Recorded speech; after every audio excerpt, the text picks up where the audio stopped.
السلام علیکم ګرانو پښتنو. نن به تاسو ته د فرني پخولو طریقه درښیم چې ډیره اسانه او خوندوره ده.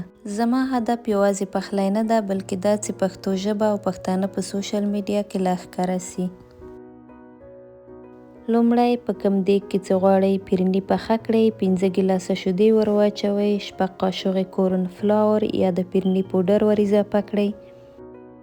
د خوشبویي لپاره یو قاشقه د ګلابو اوبه ور واچوئ، یو ګیلاس هم بوره ور اضافه کړئ. مواد ټول ښه سره ګډ کړئ. مخکې له هغې نه چې په اور باندې کیږدئ کورن فلاور پوډر باید له شیدو سره ښه حل سي.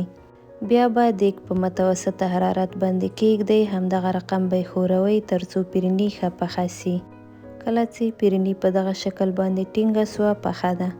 په یو ظرف کې واچوئ، نیم ساعت لپاره یې پرېږدئ چې یخه سي.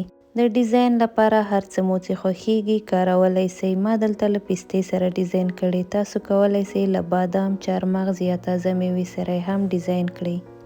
دوستانو که تاسو زما ملاتړ وکړئ نو موږ به وکولی سو د اشپزۍ له لارې پښتو ژبه پیاوړې کړو او نړۍ ته به وښیو چې پښتانه هم هر هنر لري. ویډیو شیر کړئ، چینل در سره سبسکرایب کړئ، ملاتړ وکړئ ځکه ستاسو هر کلیک زما لپاره یو لوی قوت دی. مننه، خوشحاله اوسئ.